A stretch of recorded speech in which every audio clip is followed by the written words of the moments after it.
Hello, everyone. Thank you for joining us today for this press conference for the Lady Vols as they prepare to advance to the second round of the NCAA tournament tomorrow night against Michigan at the Alamo Dome.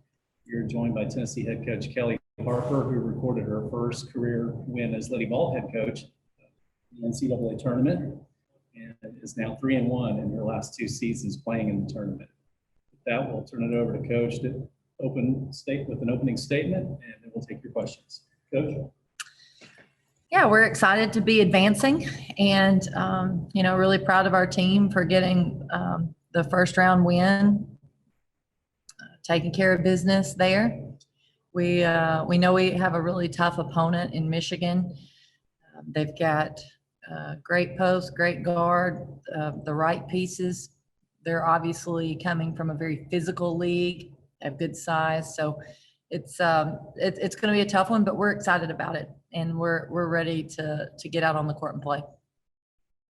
And we'll take questions, and we'll begin with Maria. Coach, as long as Tennessee has been playing basketball, it's rare for you to have an opponent you have never played before, and that will be the case tomorrow, of course, with Michigan. Just what challenges do they present, particularly Naz Hillman, of course, and they seem to be almost, in some cases, a mirror image of your team. They have size over 6 foot at every starting position, physical team, out-rebounds their opponents. Just what are you seeing on film with them? Well, I think it's a really interesting matchup because I agree with you. I think, this is one of those people probably look at on paper and say, let's make sure we tune into this one because both teams do match up well with each other. I think the problems that they present their opponent, one, Naz Hillman is really, really good. She's not the player of the year for no reason. I mean, she is incredible in how she works to get the ball in scoring position. She's incredible when she gets the ball to be able to score, and she's incredible getting on the board. So I think she is going to be a handful for our post players. And then obviously coming off a good season and a great game is Leah Brown, athletic wing that can put the ball on the floor. She can shoot. She's aggressive, feels really good about her game right now.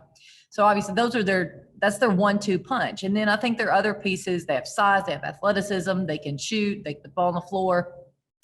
They're really excited to be here right now and taking advantage of this opportunity. So I think I think their team is, I think they're a really good team, and I think they're going to be tough. Go to Jordan Kramer. Hey, Kellie, Maria kind of mentioned this, but Michigan, like you, likes to crash the boards and they out rebounds their opponent in almost every game they played this season. How just physical do you feel like that battle is going to be on the boards, and how key will it be for Tamari and for Cassiana to, I think as they've put it before, kind of unleash beast mode in tomorrow's game? Well, I think it would be really great for us to establish some post presence offensively and obviously on the glass. And we have been consistent, and I think we've out rebounded everybody but one this year, and that was in the semis against South Carolina. We have to do that, but they're going to make that difficult for us because they're going to be very physical, and they're going to have, obviously, as we talked about, great size. You're not just going to get rebounds by out jumping people, and you're not going to get rebounds because you're bigger. You're going to have to really stick your nose in there. You're going to be disciplined with your box outs. They're worried about the same thing. They're talking about the same thing and how they're going to keep us off the boards as well. So, it's at this point, it's not about a want to. We both want to. Everybody's going to want to. It's about execution. Take our next question from Pat Eaton-Robb of the Associated Press. Hi, Coach. Obviously, it was mentioned you got your first win for Tennessee in the NCAA tournament, and also yesterday, Kyra got her first win in the NCAA tournament at Kentucky. How much have you been following her, and can you talk a little bit about your relationship and what it means for Pat Summitt and whether you see Pat's coaching style in Kyra? So yes, I've been following. I didn't get to watch their game, but I've been following honestly all the SEC teams in particular. But just have a special love for Kyra. because she was my teammate for 3 years. Absolutely great teammate. Loved playing with her. Loved rooming with her. She was one of my favorite roommates. We always had this rotation, and she's such a good person. And I know she's she tough player. Did a lot of little things that you had to do. Played hard. And I think she's asking her team to do the same thing. I think she's coaching them with discipline, and obviously everybody knows that's what Pat did. And that would be one I would love to step in and watch a practice. I would love to step in and watch Kyra lead a practice because I'm sure I could see some similarities. Madison Blevins. Coach, with the talk of Hillman and Brown, specifically with your team guarding them in the paint, how important is that post defense, making sure Tamari Key and Cassie Kuchkitawa don't get in foul trouble? Well, I think our post defense is going to be critical to this game. I think, like I said earlier, we got our hands full. We'll have to see if we can go one-on-one. We may have to find ways to double team. We may have to find ways to help them out.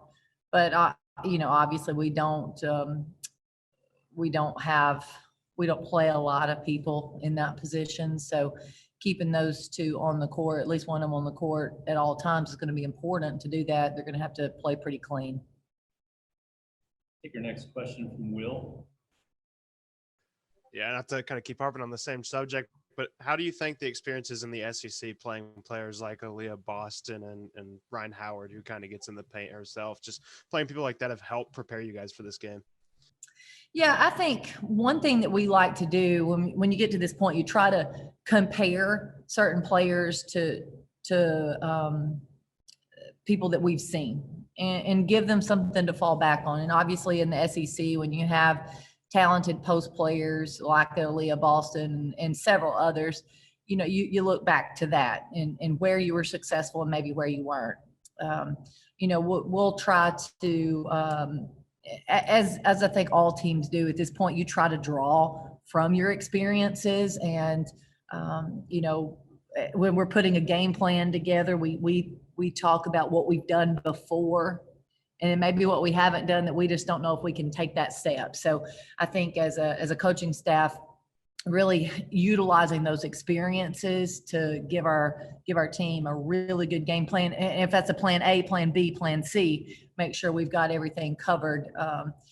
I think the SEC provides us a physical game.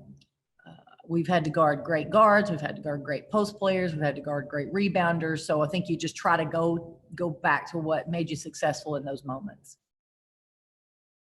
Next, we'll go to Luis Fernandez.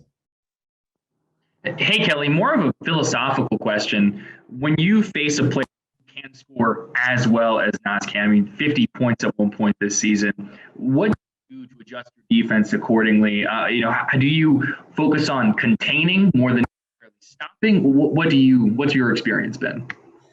Well, honestly, it depends.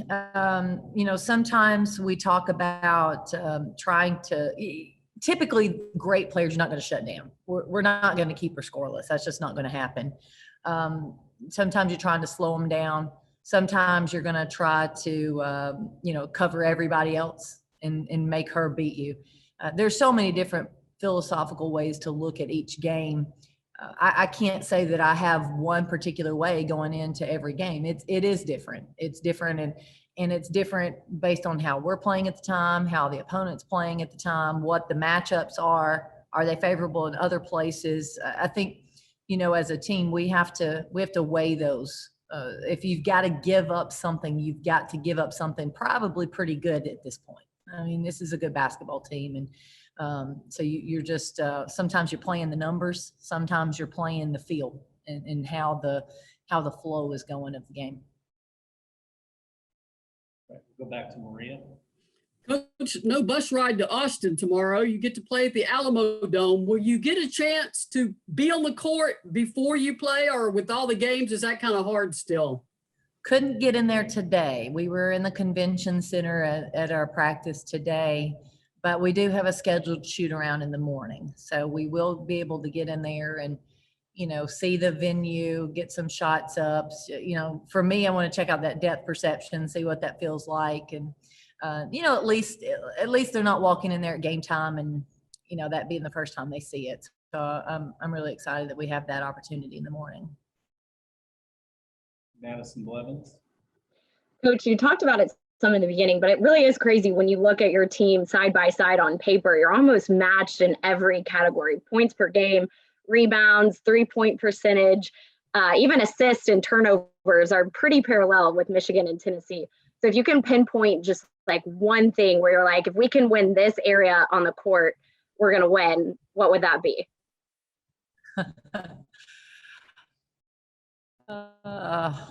I don't know that I can give you just one. I think that's tough. It'd be like to take care of the basketball, would like to win the battle on the boards. I'd like to shoot about 75% tomorrow. That'd be great. I think when you're playing somebody even, and I don't know that there's one stat that can win this game. I think you're going to have to execute on both ends of the court. I really do. All right, we'll go back to Pat, Ethan, Rob, of AP. Coach, there was a story today in the Wall Street Journal that said that the term March Madness has been reserved by the NCAA for the men's tournament only. And I wanted to get your reaction to that and why that is. And, you look at the logo on the women's court and it just says women's college basketball. And just wanted to get your reaction. Well, I didn't know that. I've been really focused in on our team today and practicing, getting ready for Michigan. I don't know. I use that term. I don't know if I'm using it illegally. This is March Madness, and to me, that we're part of that. I have to go and read that, but I guess they'll get me for something I did wrong. But we're in the middle of March Madness, and to watch the games being played today and in the next couple of weeks, if you have to use that term with what we're doing right now. It just makes sense. So I don't know. That's interesting. Maria Cornelius. Coach, I want to circle back to it being a first-time opponent and just how unusual that is to flip through the media guide and not see any previous game against Michigan. And also your two kids, Jackson and Kylie, I think they won the internet last night dancing for mama. Just how nice was it to get to see them, and how much do you miss your kids when you guys are in this bubble? Well, for historians, especially Lady Vol historians like you, Maria, I'm sure that when you flip through there, you would have already remembered if Tennessee had played Michigan in the past, you probably could have spit out all the stats from that game if we had played Michigan in the past. So it actually is very unusual Tennessee and how many games nationwide, tournament games and other that have been played, and not to have a team like Michigan on there is a little bit unusual.